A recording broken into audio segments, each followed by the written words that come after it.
So here we are then, we are at the Chained Oak with the famous steps. There's the famous tree, right up there, standing in all its glory, with the chains fully on it up there as well on that branch. I'll zoom the camera up so you can see. So you've got a chain hanging down there, there's one at the back. Moving down, there's another one at the back, and then down to this log. You can see the chain just there, and of course the steps going up to the tree. There you go. Leaves dropping off. Pan the camera out so you can see the full view. So there's the Chained Oak with the steps. You've got the chains up there and on this log here on the left. It can be very slippery up those steps, but it's perfectly safe to walk up. They ought to put a handrail in, really. That might be a safety feature they could put in.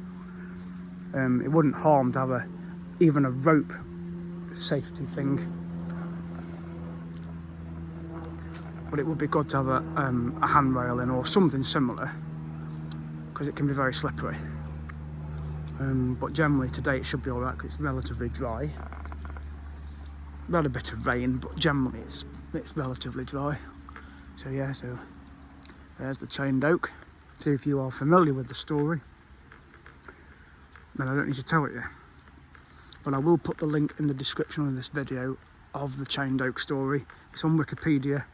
If you go on the Ride Hacks at Alton Towers, again the story is told in there, to do with the Earl and the beggar woman and the curse that she put on him and his family. That's why the chains are on the trees and the branches, to basically prevent members of his family dying. But sadly it didn't stop that from happening, because apparently in the story a branch still fell and a member of the family still died, according to the story. But again, I'll put all that in the description. But if you go to Alton Towers, which is literally up there, then you can go on the Ride Hacks and you get the story of the Chained Oak as you are entering the vault, as it's called, and then you actually see a branch of the Chained Oak in there. So it is an interesting ride to go on. It just messes with your mind a little bit, but if you're used to those kind of rides, and go on it and at least hear the story. If you're into history and legends, then definitely have a look at it. So there's the Chained Oak. And you can hear water down there because you've got the stream and you're like a little waterfall. I know there's a lovely waterfall further up, which is nice, up near the top pond. You know, the stream is flowing down there. Just see the water down there at the bottom. But yeah, so literally there's another shot of the Chained Oak there from here.